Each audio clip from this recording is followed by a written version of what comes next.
News 28 मराठीमध्ये आपले स्वागत आहे। आजच्या मोठ्या बातम्यांबद्दल बोलूया। राज्यातील प्रत्येक क्रीडांगणांवर स्वच्छतागृहे, चेंजिंग रूम, प्रकाश योजनांसह सीसीटीव्ही सुविधा अनिवार्य करण्याबाबत उपमुख्यमंत्री सुनेत्रा अजित पवार यांचे निर्देश। महाराष्ट्रातील महिला खेळाडू विविध क्रीडा प्रकारांमध्ये राष्ट्रीय आणि आंतरराष्ट्रीय स्तरावर उल्लेखनीय कामगिरी करत आहेत।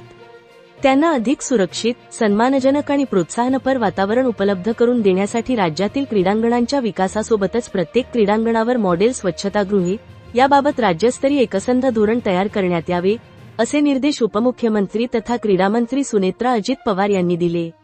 यावेळी नगरविकास राज्यमंत्री माधुरी मिसाळ, आमदार मिलिंद नार्वेकर, आमदार चित्रा वाघ, सामान्य प्रशासन विभागाच्या अपर मुख्य सचिव व्ही राधा, क्रीडा विभागाचे प्रधान सचिव रणजित सिंह देओल, उपमुख्यमंत्र्यांचे सचिव डॉक्टर राजेश देशमुख, कोकण विभागीय आयुक्त रुबल अग्रवाल, दूरदृश्य प्रणालीद्वारे क्रीडा व युवक सेवा विभागाचे आयुक्त दीपक सिंगला, बृहन्मुंबई महानगरपालिकेचे अतिरिक्त आयुक्त अविनाश राकणे यांच्यासह विविध विभागांचे वरिष्ठ अधिकारी उपस्थित होते।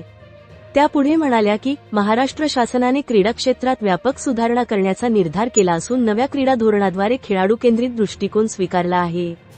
ग्रामीण भागापासून आंतरराष्ट्रीय स्तरापर्यंत खेळाडूंना संधी उपलब्ध करून देण्यासाठी विविध उपक्रम राबविण्यात येत आहेत। महिला खेळाडूंना क्रीडांगणांवर आवश्यक मूलभूत सुविधा उपलब्ध झाल्यास त्यांच्या सहभागात आणि कामगिरीत अधिक सुधारणा होईल। बैठकीत राज्यातील क्रीडांगणांवरील महिला खेळाडूंसाठीच्या मूलभूत सुविधांची सद्यस्थिती, आवश्यक सुधारणा आणि भविष्यातील नियोजन याबाबत सविस्तर चर्चा करण्यात आली। पुणे सिटी रिपोर्टर विठ्ठलराव बेडगेची रिपोर्ट।